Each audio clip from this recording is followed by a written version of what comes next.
Jueves 14 de octubre, saludos señoras, señores, bienvenidos un día más a este espacio, esta revista de prensa de octubre, en la que vamos a recorrer las portadas como cada día de los periódicos que se publican en Córdoba, en papel y en digital, Diario Córdoba, ABC Córdoba, El Día de Córdoba y como siempre la prensa de internet. Nos acompaña como cada jueves Alfonso Alba. Alfonso, bienvenido. Muchas gracias, buenos días.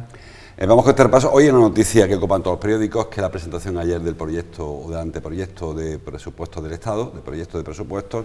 Así que lo tenemos, por ejemplo, el Diario Córdoba abre con este asunto a 5 columnas: la red ferroviaria copa la inversión en Córdoba. Más de la mitad del dinero que va a venir para Córdoba en inversiones se lo lleva el tren. El diario ABC también habla de presupuesto, bueno, la foto, la del Córdoba Torremolinos o Juventud Torremolinos Córdoba, del que luego hablaremos. El diario ABC también elige ese asunto para la apertura. Córdoba vuelve a perder en las cuentas del Estado, se reduce considerablemente la inversión de año para año y la foto es para el momento en que la ministra de Hacienda y su equipo presentan los presupuestos. El diario El Día también a 5 columnas, los presupuestos del Estado vuelven a dejar atrás a Córdoba. La referencia más negativo que como ven en el diario Córdoba. La foto también es para el partido de ayer. El equipo celestito no es el Celta, el Córdoba, porque el Torremolinos sí que iba de verde y blanco, luego hablamos de ese partido. En Cordópolis también aparece el tema de los presupuestos en la portada. El Gobierno reduce un 25% la inversión por habitante en Córdoba y decide concentrarla en los trenes. Como decía antes, son 104 millones de 140 los que se lleva el ferrocarril. También habla Cordópolis de los patios que abren este fin de semana, en el primer fin de semana de los patios de otoño, de Utopía Gaming, que muestra todas las facetas del empleo. Tenemos otro programa especial sobre Utopía Gaming en el programa nuestro Next Level. Y en huelga de hambre para recuperar su plaza definitiva como docente. Hablamos de Francisco Javier Blázquez Ruz, aquí en entrevista del diario Córdoba. Luego, si da tiempo, hablamos también de este caso. Empezamos, si te parece, Alfonso, por el tema de presupuestos. Bueno, que falta la tramitación parlamentaria. Habitualmente se toca algo, pero claro, no al nivel que querríamos todos, porque si el descenso, como señaláis todos los periódicos, es de la cuarta parte de inversión por habitante, difícilmente se recuperará en vía enmiendas esas cantidades. Sí, bueno, está previsto que los partidos presenten enmiendas presupuestarias. Entiendo que el PP presentará una enmienda a la totalidad de los presupuestos. No sé lo que hará Vox, pero sí que los que tienen más posibilidad de prosperar pues son las enmiendas que puedan presentar Unidas Podemos o los diputados del PSOE en el Congreso. Los presupuestos son los que son muy expansivos y curiosamente, al contrario de ser expansivos, en el anexo de inversiones, porque sabemos que los presupuestos no solamente son las inversiones, sino que está pues lo que se dedica a pensiones, lo que se dedica al pago de el paro, el famoso bono cultural este que ha puesto en marcha el gobierno, etcétera, etcétera. Bueno, pues en el anexo de inversiones, curiosamente, sí que baja un 24%, casi un 25% en la provincia de Córdoba. Lo que sí que vemos, que parece que es bastante claro, que el futuro de las inversiones del gobierno en Córdoba van a ser para el tren. Y es como un cambio de tendencia. Hasta ahora no exactamente, sino que es verdad que el gobierno ha ejecutado varias líneas de alta velocidad en la provincia de Córdoba, pero sí que se ha abandonado mucho el transporte por mercancía ferroviario. Córdoba es un nudo logístico, venimos hablando de esto desde los primeros planes estratégicos que elaboraba el ayuntamiento de la ciudad, pero faltaba esta inversión y esta apuesta decidida por parte del gobierno para de verdad convertir a Córdoba en un nudo logístico del transporte a través del tren, que es muchísimo más sostenible. Es un cambio de tendencia en Europa, en el que cada vez se van a primar menos las carreteras. En Córdoba tenemos déficit de algunas carreteras, como la conversión de la 432 en autovía, o como terminar, por ejemplo, la variante oeste, o como sacar la autovía del sur del casco urbano de Córdoba. Pero el gobierno lo que está decidido es a intentar llevarse el mayor número de camiones posible por tren.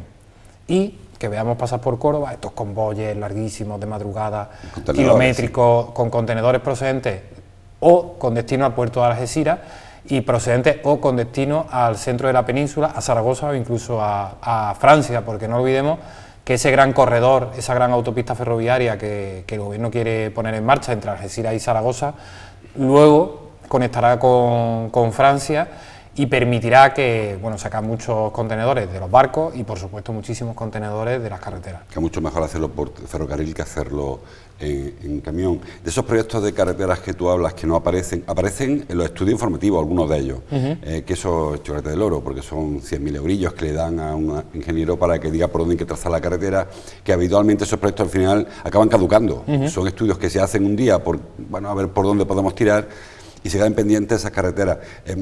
Yo leo esta mañana un poquito la prensa de otras provincias. En Sevilla también protestan porque no están los túneles de su ronda, en Málaga también echan en falta otra carretera. Parece que lo de las carreteras, como tú dices, es que se acabó la inversión aquella de Plan Borrell famoso, y aquellos proyectos de hacer una red de carreteras por toda España. O están hechas, o donde no llegué. Sí, yo creo que aquí falta un poco de sinceridad, porque además yo entiendo que no es fácil o no es rentable políticamente decirle a los ciudadanos, mira, que no vamos a construir la autovía de Granada, o que en el plazo más inminente de tiempo no la vamos a construir. En cambio, lo que, como tú comentas, no es un poco el chocolate del oro, dejan un dinerito, que es el que se viene dejando en presupuestos anteriores, casi desde que yo estoy mirando los presupuestos, pues 100.000 euros para el estudio informativo de la conversión en autovía. Que ni siquiera se gasta a veces. No, nunca se gasta. De hecho, uno de los grandes problemas de los presupuestos es que no se ejecutan. Se dibujan, pero luego no acaban ejecutándose con esas cantidades. ¿Cuántas veces hemos visto la variante del Viso de la 502? ¿Cuántas veces hemos visto la autopista de Toledo? ¿Cuántas veces hemos visto los estudios informativos que sí que se hicieron de la autovía de Granada, pero que al final, como tú bien has dicho, caducaron? La alternativa quinta, que se llamaba en su momento, que es el nuevo trazado de la autovía del sur por Córdoba, que esa sí que es una obra bastante necesaria porque, aunque el objetivo del gobierno tiene que ser que cada vez haya menos coches en las carreteras y cada vez haya menos camiones y cada vez haya menos tráfico, sí que hay determinados tramos que son muy peligrosos a su paso por la provincia de Córdoba. Pero es verdad que el gobierno, yo creo que o los técnicos o los que elaboran los presupuestos han visto que es bastante más rentable invertir en ferrocarril que construir nueva autovía. De hecho, si nos vamos un poco al coste de los proyectos, convertir el actual trazado de tren convencional en una autopista ferroviaria de mercancías es mucho más barato que construir una autovía nueva. Luego, para los propios operadores es mucho más barato transportar un contenedor en un tren, en un convoy de 3 kilómetros, que va a tener un coste energético muy inferior, que tener que contratar a... Bueno, estamos viendo lo que está ocurriendo en Reino Unido con la falta de camioneros, por ejemplo. En España ya hay y en España incluso también empieza a haber falta de camioneros. Y no solo es más barato, sino que también es más respetuoso con el medio ambiente. Pensemos en la cantidad de camiones que se quitan de la carretera en uno de estos trenes que ya se ha hecho la prueba incluso del trazado de tren más largo del mundo, que llegaría desde el puerto de Algeciras hasta China. O sea, podríamos ir empalmando conexiones ferroviarias y un mismo tren podría ir cargando y descargando mercancía a lo largo de toda Europa. O sea, es como bastante más sostenible y parece que la apuesta del futuro va a ir por ahí. Yo lo que le pido al gobierno es que sea sincero y tampoco pasa nada, yo creo que nos vamos a conformar. Tenemos las grandes autovías, sí que las tenemos hechas. La autovía de Málaga era muy necesaria que se hiciera. Y la de Madrid, por supuesto. Y la de Madrid, por supuesto. Tenemos trenes de alta velocidad. Creo que en infraestructuras Córdoba no se puede quejar en algunos sentidos, en otros sí que nos podemos quejar, porque por ejemplo ya no hemos olvidado el Museo de Bellas Artes, que aparecía siempre en los presupuestos, ya ni aparece. La obra de reforma de la segunda fase del arqueológico se va al año 2023. Las comisarías se van al año 2023. La comisaría, que queda una solo. La comisaría, es verdad. La comisaría va a la oficina de denuncias, porque va enfrente de la estación de tren va a una oficina de denuncias. Eso se va al año 2023. Y bueno, y no aparece la base logística, que es como la gran pregunta que nos hacíamos ayer. ¿Dónde está la base logística? Esos son fondos europeos y la primera parte de la base logística la va a pagar el ayuntamiento. De hecho, ayer publicábamos que se espera endeudar al ayuntamiento con casi 30 millones de euros de aquí al mes de noviembre, espera firmarlo con las entidades financieras. Que yo no acabo de entender muy bien, si el ayuntamiento tiene 180 millones de euros en el banco, ¿por qué se tiene que endeudar y por qué tenemos que pagar más intereses a los bancos? ¿No? Porque no podemos sacar ese dinero con todo lo que lo peleó el alcalde para el uso de los famosos remanentes de tesorería, ¿no? Porque ahora hay que volver a solicitar deuda. Pero bueno, insisto, yo creo que el futuro tiene que ser ferroviario y bueno, y un ferroviario un poco mejor pensado. Ya publicamos, por ejemplo, como Renfe ha subido las tarifas de la noche a la mañana, desde el verano hasta ahora, sí, lo comentamos, sí. Cargándose los descuentos del 25% por los billetes de ida y vuelta, y cómo hasta que no nos llegue el low cost, viajar en tren se está haciendo un poquito más caro. Creo sí. que son cosas a tener en cuenta. Hoy, creo que era hoy cuando había en Sevilla una concentración de las plataformas por ferrocarril de toda Andalucía, entre ellas la de Córdoba, que reclama, entre otras cosas, la conversión o la implantación del cercanía de Vía del Río a Palma del Río, y precisamente que se abarate el servicio del ferrocarril, porque desde que llegó el AVE todo lo demás se ha ido deteriorando. Es verdad que se mantiene algún cercanía, algún regional, pero aquellos como señaláis vosotros en la información de ayer, esos viajes nocturnos tan baratos que aprovechábamos la gente más joven para ir a Madrid de noche, eso desapareció. Cuando las vías están cerradas durante la noche, están cerradas, quiero decir, sin uso, están abiertas, pero nadie las utiliza. Es decir, que a lo mejor habría que pensar que está bien lo de la mercancía, pero poner distintos tipos de ferrocarril, no ir todo el mundo al AVE, a los precios, como señalaba Cordopoli ayer, que lo comentábamos, 170 euros un viaje de ida y vuelta de Córdoba a Madrid, el más normal, cuando hace unos meses eran 100 euros justillos. Sí, ahora Renfe tiene una cosa, que es que si tú sabes que el año que viene, en el verano, tienes un viaje porque tienes una boda en Zaragoza, te puedes pillar el tren ya, que te va a salir muy barato. De hecho, te va a salir tirado de precio. Yo conozco gente que se cogió el puente del Pilar en enero. Cuando fíjate cómo estábamos en enero con la pandemia, no sabíamos qué iba a pasar, ¿no? Y desde Barcelona hasta Córdoba el billete le ha salido a 15 euros. ¿Qué es lo que ocurre? Que lo normal es que no viajemos con tantísima premura, lo normal es que como mucho sea un mes, menos incluso de un mes, o hay veces que es que necesitas ir al día siguiente. Entonces, esto es un poco como la bolsa, ¿no? Es la famosa ley de la oferta y la demanda. Si el tren va muy vacío, te va a costar con un precio razonable, pero como el tren vaya lleno, te va a costar muy caro, y lo normal es que el tren vaya lleno. Además, se ha quitado el descuento del 25% para los billetes de ida y vuelta, por lo cual es una subida encubierta de un 25%, porque todo el mundo que va vuelve. Luego no te vuelves con otra cosa, no te vuelves en otro coche, a no ser que vayas a comprar un coche a tu destino, ¿no? O que vuelvas en avión. Por lo que, en definitiva, lo que ha ocurrido es una subida de precios encubierta, porque Renfe tiene un déficit y parece que han decidido cubrirlo de esta manera. Bueno, a ver qué ocurre cuando llegue. Creo que en verano ya tendremos una low cost de las compañías que operan. En junio. En junio está previsto que ya empiecen a operar y seguro que se amolda un poco la oferta, el resto de precios cuando lleguen la low cost. Bueno, hay muchas más informaciones. Por acabar con presupuestos, viene dinero para el Cabril, vienen 2 millones para el Río, que no sé exactamente qué actuación de Río, mantenimiento. No habla de actuación concreta, no sabemos si es Córdoba capital, si es la provincia. En fin, eso luego supongo que se irá desglosando un poco en partidas, ¿no? No lo sabemos porque el Ayuntamiento, a través de Sadeco, sí que ha contratado ya una limpieza del Guadalquivir en Córdoba capital. Sabemos que además estas limpiezas son pan para hoy y hambre para mañana. Hemos visto cómo está el río de una limpieza de hace la Confederación no actúa en la ribera, actúa en el cauce. La ribera se la deja al Ayuntamiento. Sí, la Confederación lo que actúa es en el propio cauce. Y es verdad que en zonas de ribera, pero que no estén en el casco urbano de Córdoba. Ahí es donde puede actuar. Yo no sé si va a tragar parte del río porque haya algún problema, si va a invertir en alguna de las presas que sabemos que están empezando a acumular demasiados lodos y demasiados residuos. La verdad es que no lo sé. Cordovilla, por ejemplo. Bueno, más cosas. También los periódicos hablan todos ellos del cambio de ayuntamiento de alcalde en Adamuz. El diario Córdoba, por ejemplo, Rafael Moreno, alcalde de Adamuz, con los votos de PSOE, son los suyos. Izquierda Unida, el diario El Día también tiene foto para Moreno. El PSOE vuelve a la alcaldía de Adamuz tras prosperar la moción de censura.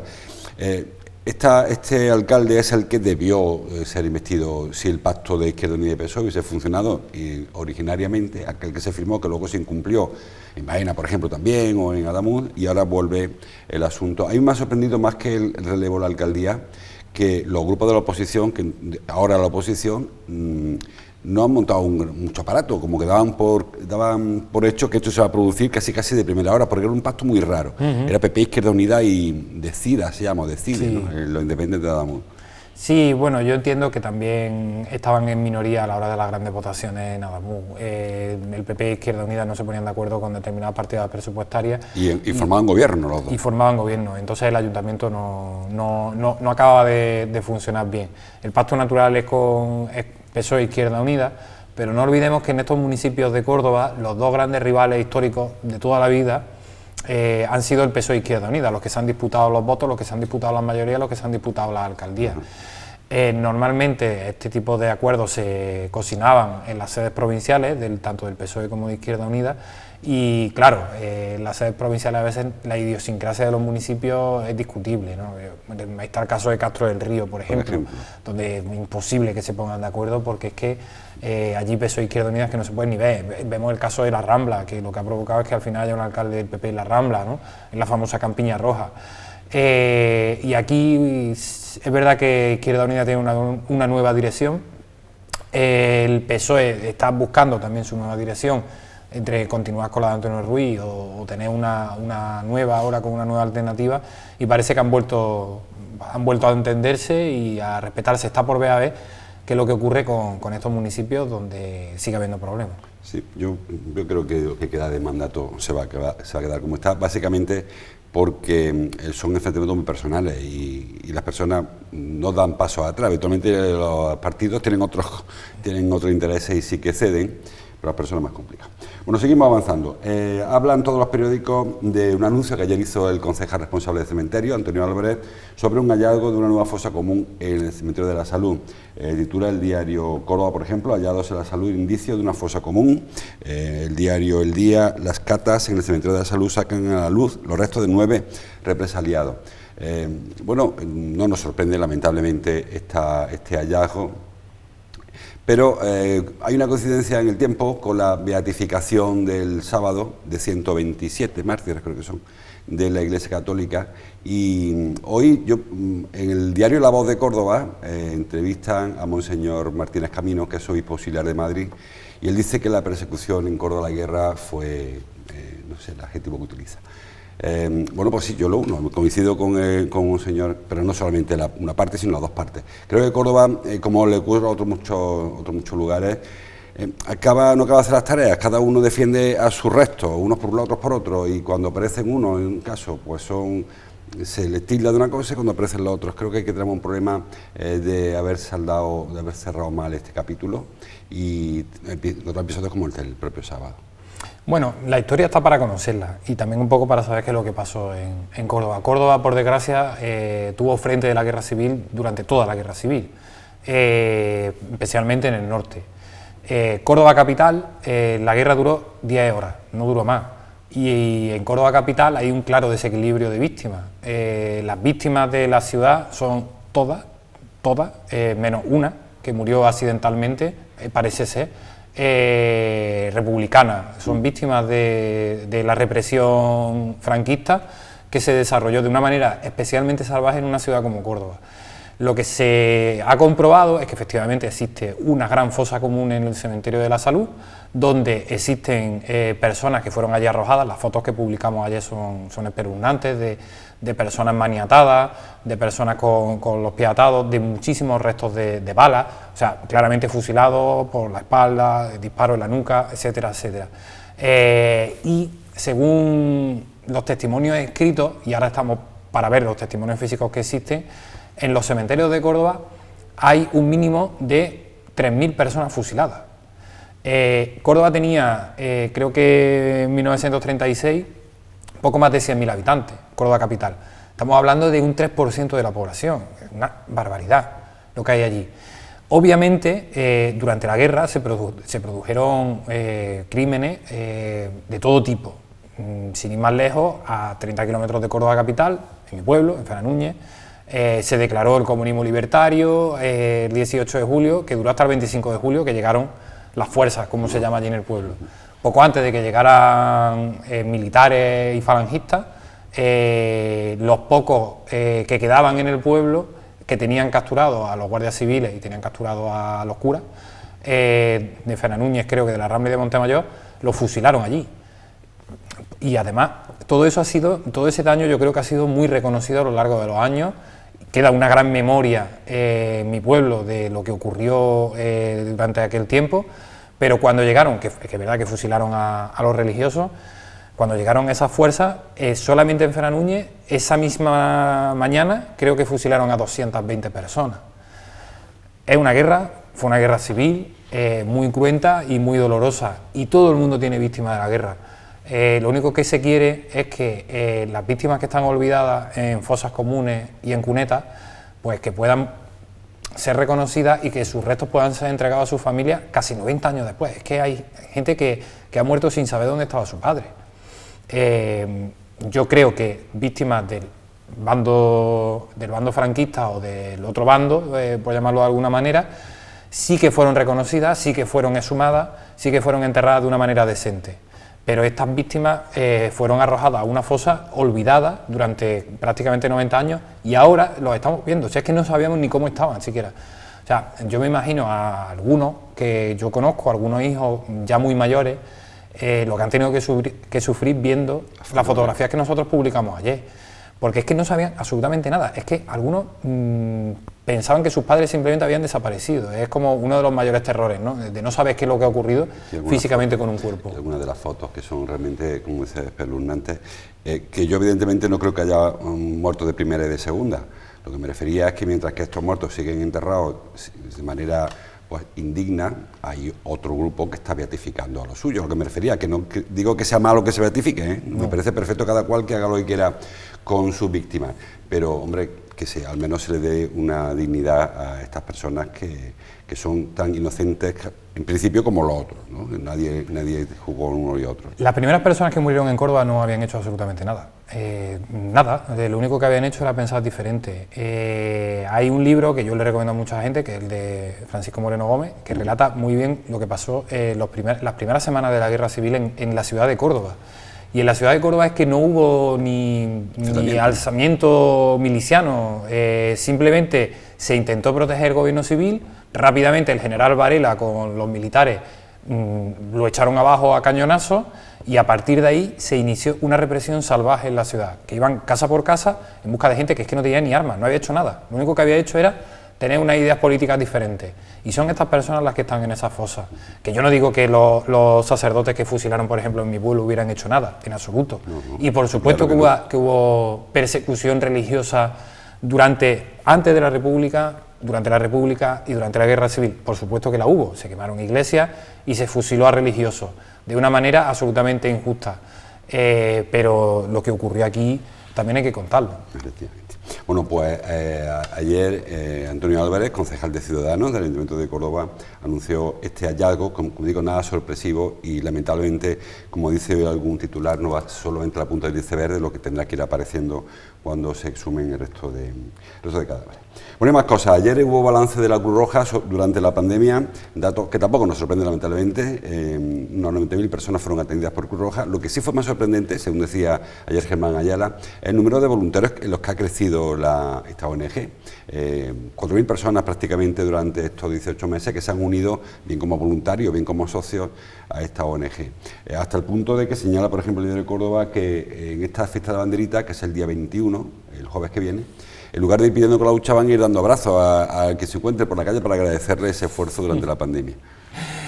Hombre, es verdad que decían que de la pandemia íbamos a salir mejores. Siempre los periodistas acabamos fijándonos en lo malo, ¿no? Porque es la noticia, ¿no? Las cosas malas. Luego las cosas buenas parece que no acaban de ser tanto noticias. Pero sí que hemos notado como que ha habido mucha gente que ha decidido trabajar por los demás de una manera altruista y de una manera voluntaria. Aparte, de una manera que a mí me gusta mucho, que es sin decirlo. O sea, el que de verdad es altruista, el que de verdad es solidario, no tiene que ir pregonando a los cuatro vientos que es altruista y que es solidario y se hace una foto en Instagram de mira, aquí estoy ayudando a las personas que lo necesitan. Ayuda y punto, y de hecho lo último que quiere es que se sepa que está ayudando, ¿no? Como, no sé, pongo un ejemplo extremo, el caso de Rafael Nadal, que ahora lo han nombrado hijo adoptivo de una ciudad donde se fue sin llamar a nadie y no quería ni que le hicieran fotos porque estaba inundada, ¿no? Pues yo creo que eso es una solidaridad altruista y que lo malo fue que se supiera, ¿no? Que él estaba allí. Seguramente no le hace falta, ¿no? Tener ese tipo de gestos.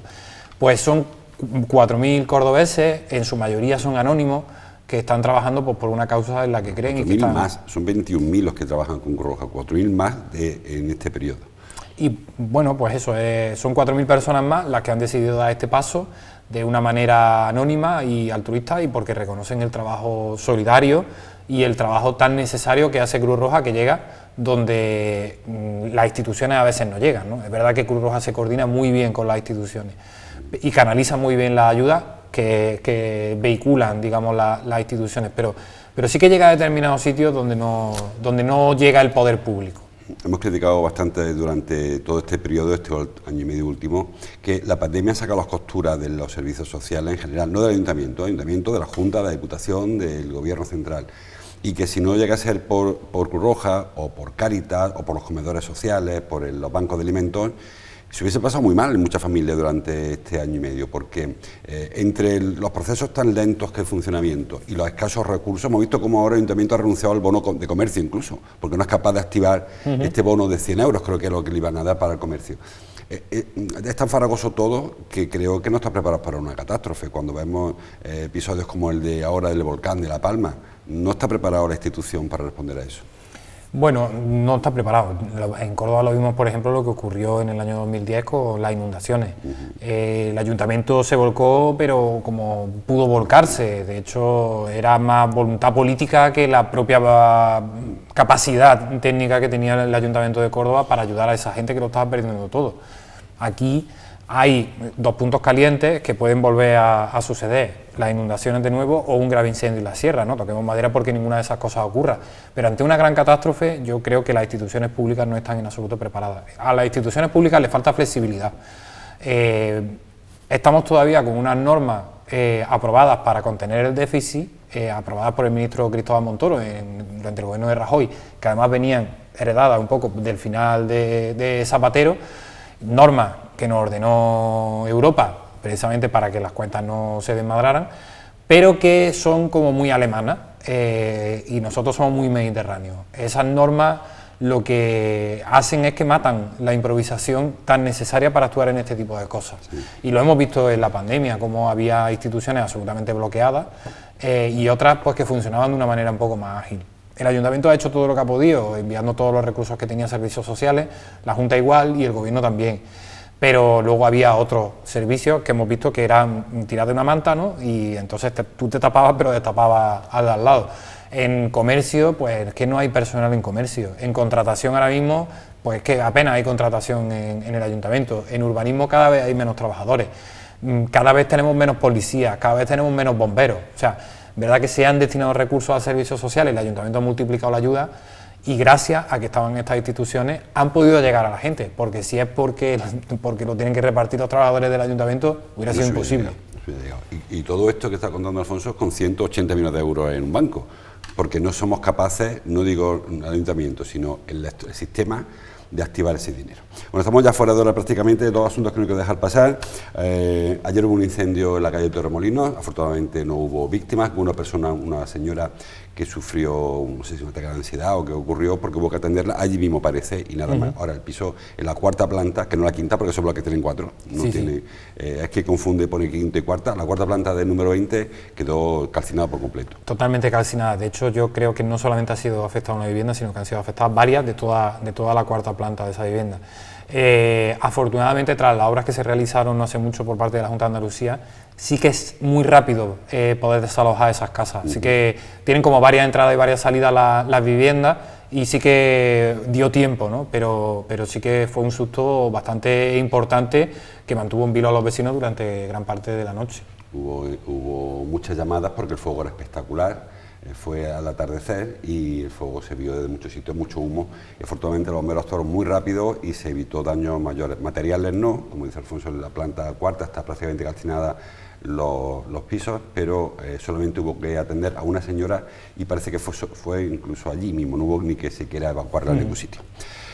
Más cosas. Ayer conocimos la programación de la Cátedra de Flamencología con Maite Martín. Poca novedad. La mayor novedad es que cumple 25 años, que bueno, que ya está bien, 25 años. Parece que fue ayer. Nosotros que somos veteranos nos acordamos cuando se instauró esta cátedra, y ha cogido mucho peso con David Pino ahora sobre todo. Sí, ha cogido mucho peso, y es muy importante que esa cátedra esté en Córdoba. Aquí siempre estamos como debatiendo de cuál es la cuna del flamenco, da igual, ¿no? La cuna del flamenco, el flamenco es como el blues, ¿no? Es una música universal que ojalá se extienda por el mundo, y ojalá tengamos cantadores japoneses o peruanos, quién sabe, ¿no? Pero que desde luego Córdoba, no sé si será la cuna, pero sí que es la escuela. Aquí tenemos al maestro Fosforito y aquí tenemos a grandísimos Pele, maestros del flamenco que a lo largo de los años han enseñado a muchísimos flamencos a llevar la música muy lejos.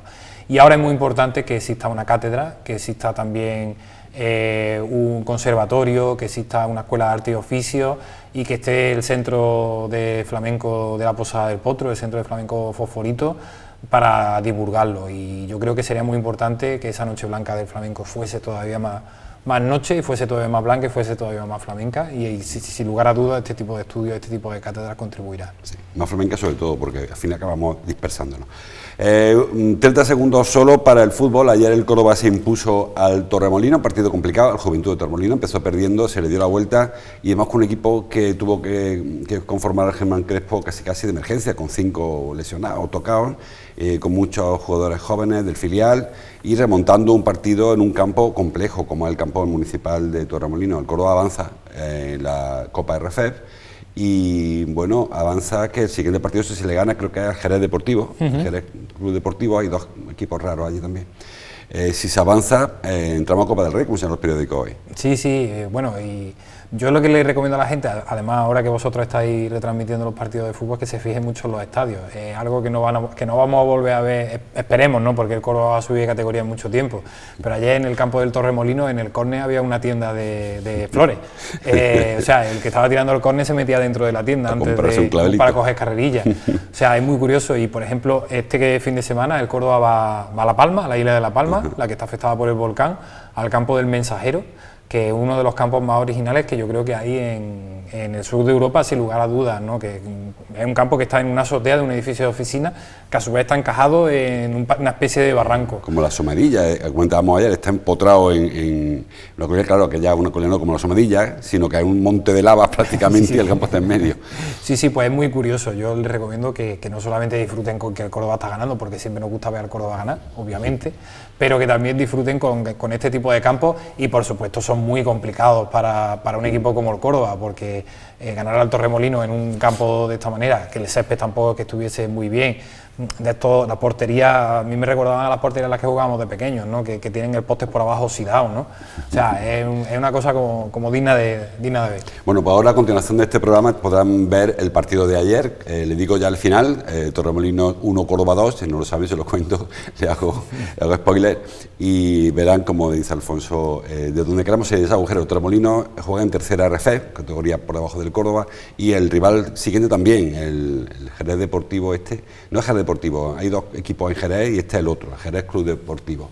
También está en tercera RF. Córdoba encadena 11 partidos sin perder, bueno, que yo creo que es lo que todos les reclamábamos, creo que está haciendo las tareas, tampoco los rivales, como tú dices, entre el Tamaraceite, el La Balona, el Yeclano, creo que el Córdoba tiene que aspirar a eso. Sí, el Córdoba tiene nivel para, además, ganar por goleada. Esperemos que después de Navidad estemos ya pensando en la temporada que viene. Exactamente. Bueno, pues el jueves nos vemos, Alfonso, el jueves que viene. No hay tiempo para más. Como siempre, más información que les invito a que continúen leyendo, informándose, entrando en internet, bajando el kiosco, oyendo la radio y viendo la tele. Y ahora les dejo, como les decía, con este partido, Juventud Torremolinos Córdoba, que se disputó ayer en el municipal de la ciudad de la Costa del Sol.